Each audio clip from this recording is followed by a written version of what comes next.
მამისათა და ძისათა და წმინდისა სულისათა ჩვენთან არის მერთო დაგლოცოთ ქრისტეს მიერ საყვარელო ზმანო და სულიერ შვილებო მინდა ყველას მოგილოცოთ დღევანდელი დღე ვინაიდან დღეს არის ყველა წმინდანის სენების დღე ან ყოველთა წმინდათა დღე არის დღეს დედა ეკლესია მართლმადიდებელი ეკლესია განადიდებს ერთად ყველა წმინდას შეგვეციოს ჩვენ მათი მეუღლეობის წინაშე ყველაზე მეტად დღეს ვიტყოდი რომ სოფლიო განსაცდელშია და ყველაზე მეტად დღეს ჩვენ გვჭირდება შეწევნა, მფარველობა და ეს ღვთის დიდი სასუება. ამიტომ აი ჩვენ გვყავს ესე ვთქვათ, როგორც ცხოვრებაში ისე ალბათ წმინდანებშიც ისეთი საყვარელი გამორჩეულად წმინდანები და რომელთანაც ჩვენ ვამყარებთ სასუებას მათი ესე ვთქვათ მფარველობის დიდი იმედი გვაქვს, მაგრამ ერთადერთი უნდა გვახსოვდეს ჩვენ რომ ნებისმიერ წმინდანს როცა ვევედრებით, ჩვენ ყოველთვის ხვდებით ესეთ დიალოგს, ანუ როცა ჩვენ ვსაუბრობთ ამაზე, რომ მე გვეყავ წინაშე ღვთისა, ანუ ღვთის განგების, ღვთის შემწეობის გარეშე არაფერი იქნება, ყველა წმინდანი წინავს ღვთის წინაშე და აი თქვენ წარმოვიდგინეთ ყველა მართალ და წმინდას უსმენს უფალი, როგორც მე წინაზე მქონდა ქადაგება, რომ თუ ვინმეს დაეჭვება აქვს, რომ დაუშვათ რომელიმე ადამიანის ლოცვა არ ისმინება, მე მითქვია, რომ რა თქმა უნდა ისმინება, მთავარია ეს ლოცვა უნდა იყოს ჯანმრთელი, ანუ უფლამდე მივსვლელი. კიდევ ერთხელ მინდა მოგილოცოთ მადლობა იმ სიცხეში ერთობლივი წირვისთვის, ლიტურგიისთვის, თუმცა ეს მარტო ჩემთვის არ არის, ეს თითოეული ჩვენთაგანაც არის, ვიზდები ჩვენ ამით და თვითონ ბიჭი ჩვენ ესე ვთქვათ წინ უნდა წავიწიოთ ზეციური სასუფევლისკენ, ანუ მუდმივად ამ მდგომარეობაში ვერ ვიქნებით, იმიტომ რომ ჩვენი ზეცათა მოქალაქეობა უნდა აქედან დაიწყოს, აქედან გამტკიცება და აი მაცხოვრის დღევანდელ სახარებაში თუ გულისყურით მოისმინეთ, ბრძანებს რომ ვინც აღიღებს ჯვარს და შეუდგება მას, ან ვისაც უყვარს დედა ან მამა, შვილი ან ცოლი, ქმარი, ამშობლად, მოკლედ ჩამოთვლითაგან მაცხოვარზე მეტად იგი არ არის ჩემ და ღირსო.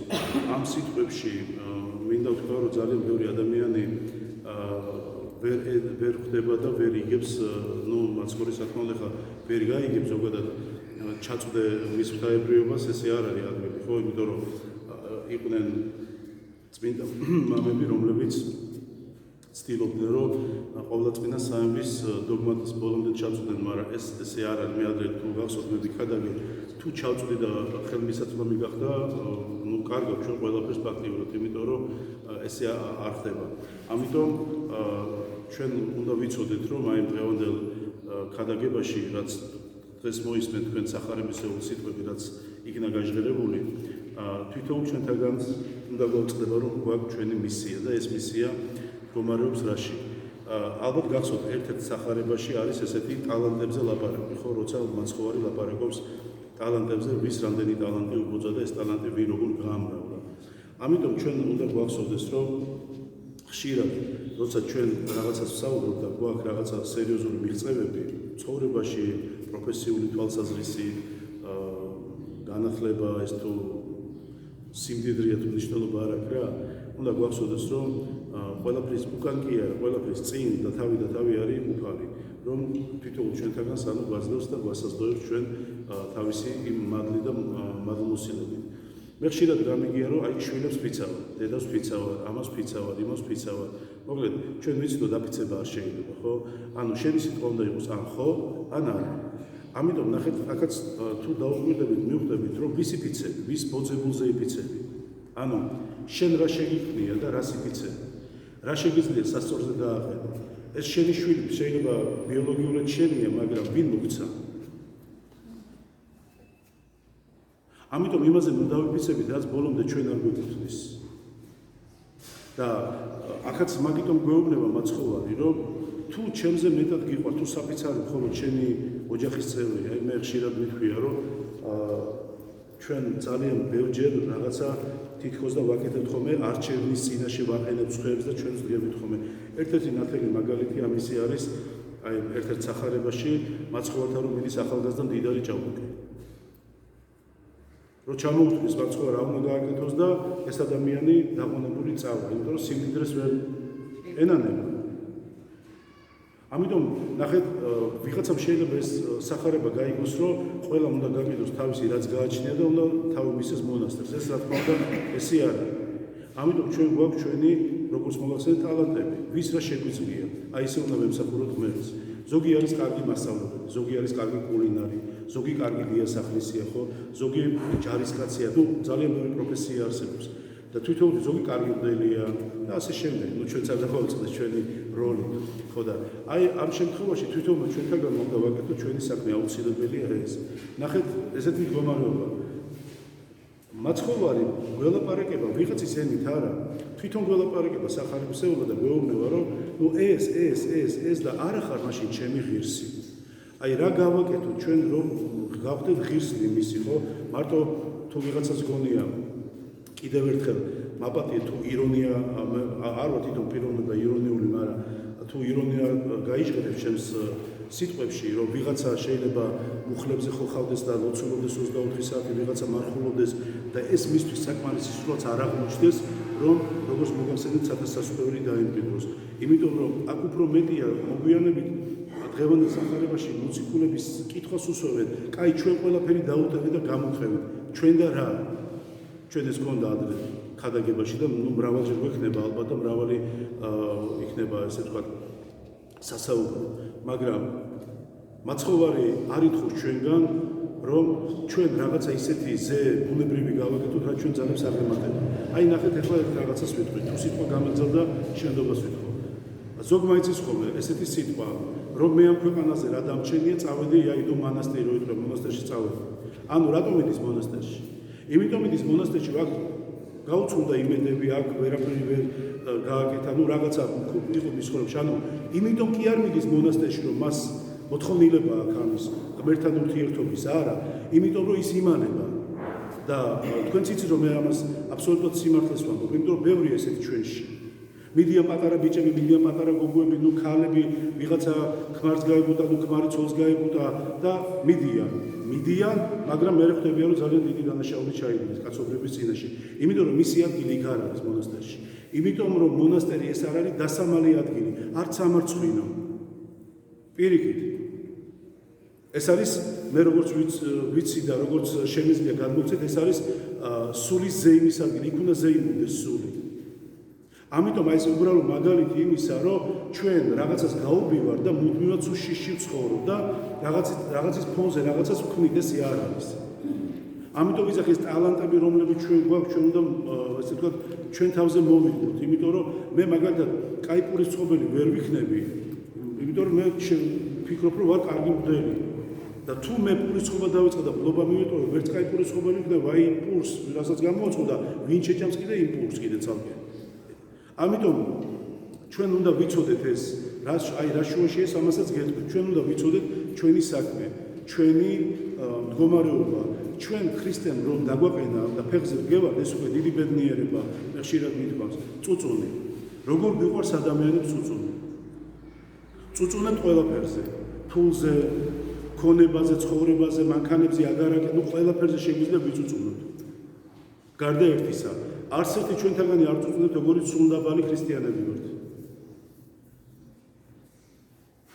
ხშირად მაცხოვარი ესეთ სიტყვებს ამბობს, არ ეუბნება სახარებაში, რომ თქვენ ურწმუნოება, არამედ მცირედ მორწმუნეებს ეძახის. ძალიან დიდი მნიშვნელობა გაქვს ერთხელ მითხრა ერთმა ადამიანმა, რომ მუდამ რატო ეძახო, არ არის ეს სწორი. თუ გადაშლით სახარებას და წაიგეთ ახალ აფროს, იქ არ ეძახის ურწმუნოება, თუ მცირედ მორწმუნეებს ეძახის. ამას და სიტყვებს მე მithქვია, დიდი მნიშვნელობა აქვს სახარების ვიდეოების სიტყვა, ეს ბრილიანტის ტოლფასია, მარგალიტებია.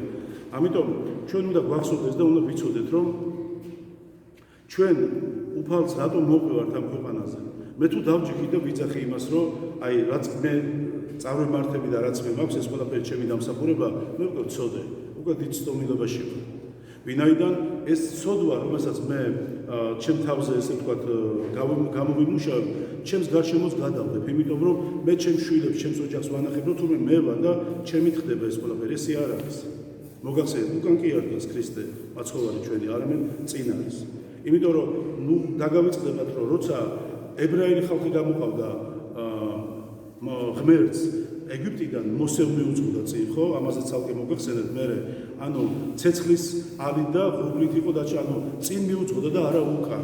ანუ მე მინდა ეს იცოდეთ, რომ ძალიან დიდი მნიშვნელობა აქვს, იმიტომ რომ მე თუ მართალი ადამიანი ვარ და მე თუ ზურგს მიმაგრებს ქრისტე და ჩემი სიმართლე, მე ესე იგი არც უნდა მეშინდოდეს არც აი როგორც ჩვენ ხშირად ძალიან ხშირად გვეშინია, იმიტომ რომ ჩვენი სიმართლე მე მგონი რომ ნულის ნიშნულზე დაბლა არის.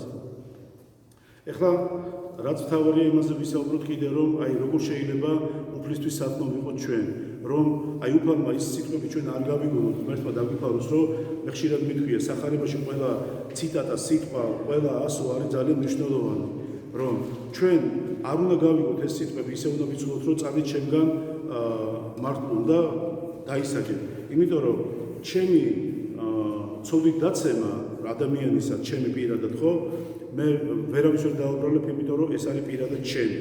ამიტომ მე თუ ვეცემი ცოდვით, მე წამოდგომაც უნდა შემეძლოს. იცი რატო? იმიტომ რომ ნახეთ როგორი რაღაცაა, ჩემი წამოდგომა ჩემზეა დამოკიდებული. მე უნდა ვიყო ძლიერი, მე მუხლი უნდა მქონდეს მაგარი და ამავდროულად ჩვენ წინ ისევ წინ დგას ქრისტე, რომელიც იგივე როგორც პეტრე ზღვაში იძირება. რატომ ჩაიძირა მე თქვენ მოგახსენეთ, ხო? იმიტომ რომ მისი არეალი, მისი ყურადღება მოდრუნდა და გადავიდა მატერიალურზე, სხვა რამეზე, ანუ იმ მომენტში მან ღმერთზე აღარ იფიქრა და იწყო ძირვა. ასევეა ჩვენ ცხოვრებაშიც. როგორც კი ყურადღებას მოვადუნებთ, როგორც კი ღმერთზე აღარ ვფიქრობ და რაღაც უფრო მატერიალურისკენ მივიდივარ, ვიწყებ ძირვას, ეს არის ჭაობი, ცხოვრებისეული ჭაობი და აი აქ ზუსტად ქრისტიან წინ, რომელიც მუდმივად ხელდაწვდებია, ეს ჩვენ ვართ აი მდგომარეობაში, რომ ჩვენ ან ვერ ხედავთ, ან არ გვინდა დავინახოთ, ან ხელს მოგვიანებით ვაწვდით. თუმცა ვინც უწვდის და ვინც აი ამ ჭაობიდან ამოდის, ბედნიერია, ვინაიდან ანუ ის ყოველთვის გამარჯვებული იქნება. რაც შეეხება პეტრეს, რომელიც დღევანდელ სახარებაში ეუბნება მაცხოვარს, რომ კაი ჩვენ ყველაფერი დაუტებეთ და მოხდებით ჩვენ და ჩვენ და რა. გახსოვთ მე თქვენ ერთხელ გითხარით, აი მუდმივად არის მარკეტინგული მდგომარეობა. იქაც კი აი პირველ საუკუნეში ქრისტეს შობიდან, სადაც მოციქულებიც იაკობი და იონე ზებედეს ძეებიც კი რაღაც მატერიალს ელოდებოდნენ, როცა იერუსალიმში შედიოდა მაცხოვარი, როცა ეგონათ რომ რომელიღაცა ერთი მინისტრი იქნებოდა, მეორე რაღაც მინისტრი იქნებოდა, ანუ მაინც მატერიალზე გადიოდა. თუმცა უყურებდნენ მაცხოვარი როგორ რაშვებოდა, რამდენ დარს აღადგენდა, რამდენ ბრმას აღუხელდა თვალებს და ასე შემდეგ, რა ბევრი სასაუს რამოყვება ამას, ხო? მაგრამ აი მაინც მატერიალური ეს მარკეტინგული გაზრდა რაღაცა და ამიტომ ჩვენ მუდმივად ჩვენც ესე მდგომარეობაში ვიმყოფებით. ამიტომ ვერ ხანდახან არის ხოლმე რომ ვერც გავამტყუნებ ადამიანს, იმიტომ რომ მისი გული, გონება, მიდრეკილია მაინც მატერიალურისკენ. მაგრამ ერთი შეხედვით რომ შევხედოთ პეტრემ და მოციქულებმა ეს დაუტევეს ყველაფერი. სახლი არა, კარი არა, თაკი მაცხოვარი იძახის რომ მე არც ვითარცა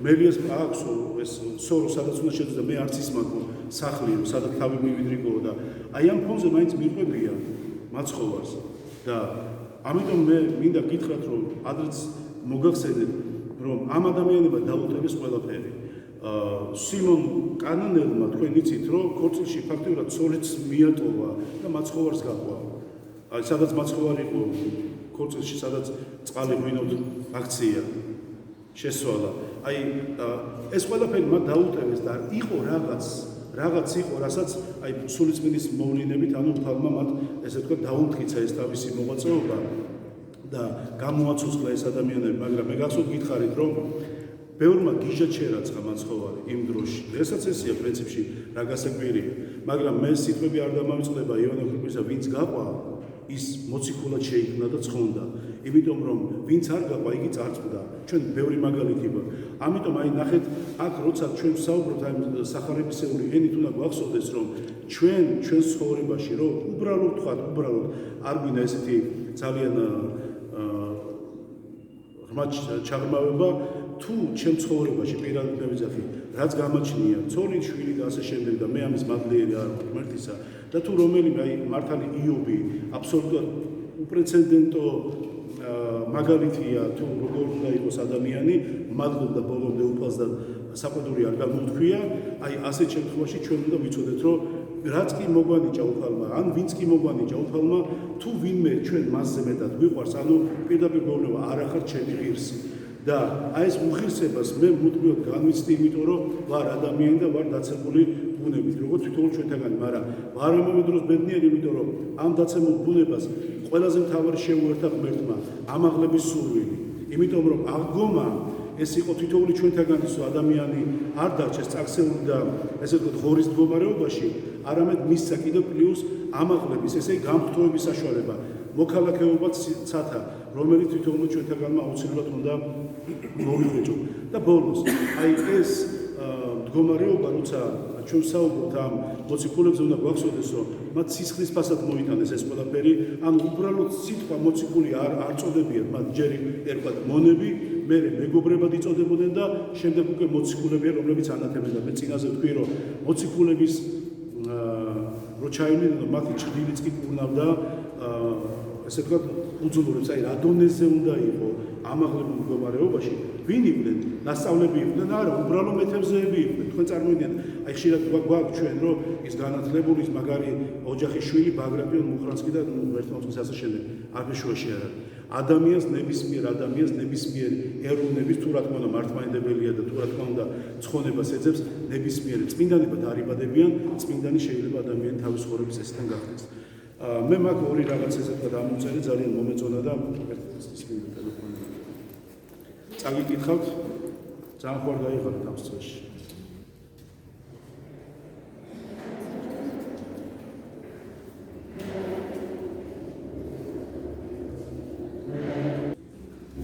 ვისაც გასაზე მოძღვარი არ ყავს, ის ყველაზე უგებურია და ახლოსაა დაღუპვასთან და აი რატომ? გესმით ასასვაფო? თუ არა? დიახ, გესმით? რას ნიშნავს სიტყვა და გამონათქვამი? ვინც არ იმართება ცვივა როგორც ფოთოლი, ეს ეხლა რო არ გაწვალოთ წმინდა მამების სიტყვებია, ეს არის ამბა დოროთესი, წმინდა ფირსი და ეს ისე განმარტავს წმინდანი. ფოთოლი თავიდან ყოველთვის მწვანეა, ლამაზია და შემდგომად თანდათან ხმება, ცვივა და ბოლოს ფეხებით ითელება. ხო ესე ქუჩაში რამდენჯერ გვინახია. ასევე უმართავი ადამიანი თავიდან გულმოდგინედ მარხულობს, ფხიზლობს, დუმარებაშია, სხვა სათნოებებსაც ასრულებს. შემდეგ კი ეს გულმოდგინება ნენელა კლებულებს და რადგან არ ამიყავს ვინც სწორ გზაზე დააყენებს. და მაშინ გულმოდგინებას გააღვივებს.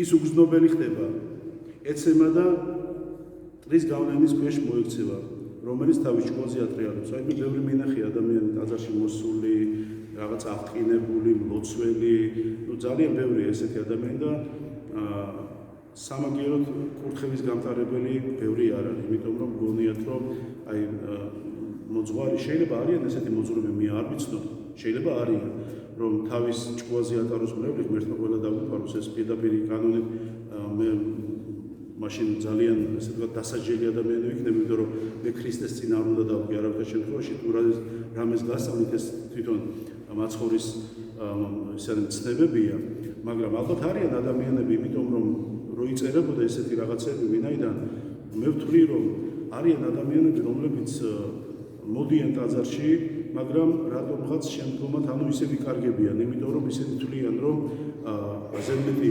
ლოცვა-კურთხევის შესრულება ასე შემდეგ და აი გვეუბნება ეს მამა რომ ესეთი ადამიანები იღუპებიან და წლისგან ადვილი სამართალები ხდებიან. ესეთი ბევრია, ეხლა სახელ და გვარებს ჩავმართოთ კორნელის თავმჯდომარესი არ იყოს, ბევრია ესეთი ძალიან. ხიფშია კიდევ რამდენიმე ის არის, ხიფშია ის ვინც ფიქრობს რომ წინამძღვარი არ ჭირდება. ეს მე მეცნობა ძალიან და ამიტომაც მომიწონა და ამომიწერე. იმედს მხოლოდ თავის საკუთარ თავზე ამყარებს, რამდენიც გინდათ ისეთი ამდენია და გვახსოვდეს აი როგორც წარმოგესწრეთ ეგვიპტიდან გამოსულებს წინ უძღოდა მოსე ებრაელ ხალხს, ხოლო სოდომ გომორიდან გამოქცეულ ლოთის ოჯახს წინ უძღოდა ანგელოზი. ანუ რატო დავიწყე? წინამძღვარი ყველა სფეროში და ყველა საქმეში აუცილებელია, როგორც ტაძარში, ასევე სამსახურებში და ასე შემდეგ. მე ერთ-ერთმა ადამიანმა ესეთი რაღაცა მითხრა, აი თქვენ ხო ხარ წინამძღვარი, სახელი ქვია, მაგრამ რა საკეთებო და ნუ გამეცინა თუ მე რა ვიცი ხაწყის მანძილზე არაფერი მიკეთებია. ხო, ნუ ეს უკვე ეს მის პირადი შეხედულებაა. ამიტომ მე ვიტყოდი ესე რომ აუცილებელია ჩვენ, იმიტომ რომ ჩვენ გვაქვს იოანე უგრუპირის სიტყვები დაიმორჩილეთ თქვენ წინამძღვრებს. იმიტომ მორჩილება ეს არ არის რომ მონა იყო, მორჩილება ეს არის რომ შენ ღვთის სიყვარულით იყო გამშვალული ადამიანი, იმიტომ რომ სადაც შენ ფეხს დგავ და მყარი არ არის და შეიძლება იღუპებოდე, იქ მოძღვარი შენ ხიდად გეღუპება და მუდმივად შენთვის მლოცველია. ამას წყალი არ გაუვა, ეს მამა კახაბერი კი არა, საუკუნეებია მოციქულთა დროიდან ასე მოდის. ღირსი იოანე სინელი კიბის აღწერელი ესეთ რამეს ამბობს, ვინც მოძღვრის დაუხმარებლად იბრძვის, ის ბოროტსულებს ებრძვის და აქედან გამარჯვებული ვერ გამოვა, იმიტომ რომ მე მინახია ადამიანები, რომლებიც აი დონ კიხოტის არ იყოს წისქვილს, ანუ ქარის წისქვილებს ებრძვიან, ანუ ბოროტძალებს ებრძვიან, მაგრამ ესე ვერ გაიმარჯვებენ თუ ეს არ იქნა მოძღვართა როგორც მოგახსენეთ მოცეკურთხევა და ანუ თვითონ ქრისტე წარმოადგენს მოძღვრის იმ ძალას, რაც ჩვენ გვაქვს, მე რა შემიძლია როგორც ადამიანს, მე არც არ შემიძლია. და ბოლოს ღვთის მადლი არ მიდის ეგოისტ ადამიანებთან. ხოლიათ გარშემო ეგოისტი ადამიანები? კი. ხო. რაღაცა სოკოები ძალიან მომბრავდნენ ამ ბოლო დროს, ხო, მეც ვამჩნევ და მე ლოცულობ მათთვის ოღონდ მართლა, იმიტომ რომ ბევრს უნებლიეთ მოსდის ეს ეგოიზმი, მაგრამ არიან ესეთი ადამიანები და რა ვქნა. არის შემთხვევა, როდესაც სატანური ეგოიზმით შეპყრობილი ადამიანი ფიქრობს, რომ იგი სავსეა ღვთიური მადლით. ესეთი ბევრია, ზოგი რომ ფიქრობს, რომ ღმერთს ძალიან უყვარს, რომ ფიქრობს, რომ რჩეულია და ასე შემდეგ. ჩვენ შორის ძალიან ბევრია ესეთი ხალხი, ხო და აი გვეუბნება წმინდა პორფირიოსი, რომ აი ეს ადამიანები ეშმაკის გავლენის ქვეშ არიანო. მაშინ ღმერთი არ არის, მაგრამ ის მაინც ამბობს, რომ იგი ქრისტიანია. შეიძლება გარეგნულად ეკლესიაში დადიოდეს, ან მონათლული იყოს, სახარებას კითხულობდეს, მაგრამ იგი ბოროტება შეეკრა და მას დასნეულებული აზრს წარმოადგენს. და რატომ? იცით, იმიტომ რომ აი მე ხშირად მინახია ადამიანი, აი ესეთ ხა არ კლინიკში არ ვარ, მაგრამ მე ხშირად მithქვავს, რომ ვიღაცა გამოვა და მე დამესიზღრა ღვთისმშობელი და დაგესიზღრა ეს ის ნინიას ბავი ხო არ არის, რა ვთქვია. ამის ლოცულობ მაფლობი არ დამესიზღრა, შენ ვინახავ დაგესიზღრა, ხო? არ არის ესე და ამიტომ ბევრ ადამიანს გონია, რომ აი რაღაცნაირად იმ ბოროტძალასთან რომ იბრძვის მუდმივად, გონია რომ ეს არის რომელიმე წმინდანი და რაც ყველაზე მთავარი კიდე გახსოვდეთ, იმიტომ რომ ადამიანი იცნობა თავისი საქმეები. როცა მიბრძანდებით ეგრეთ წოდებულ მართლა დაგიფავთ, მაგრამ ჭხიბავებთან, მკითხავებთან და ნათელმხილველებთან, გარეგნულად შეხედათ ყველა თითქოს ხატები უკიდიათ, ყველა ჯვარი, ყველა მოძღვართან გირჩევს, მაგრამ სინამდვილეში ისინი პირდაპირ გაგებით იმ ბოროტებას ემსახურებიან, რაც არის სატანის ესეთი მანქანება. ამიტომ თითოეული ჩვენთაგანი აი ესეთ ცოდაში როცა ვარდებით, ჩვენ უნდა გვახსოვდეს ესეთი რაღაცა, რომ ეკლესიის გარეშე, მოძღვრის გარეშე ამისი გადატანა შეუძლებელია, ამის აქედან გათავისუფლება შეუძლებელია. ასე რომ მე ვიტყოდი, შეგეწიოთ ყველა წმინდანის სცენება თქვენს და აი დაცულები იყავით თქვენ სრულიად საქართველოს თქვენი ოჯახები და მერთმა დაგლოცოთ ორთავ სოფელსაში.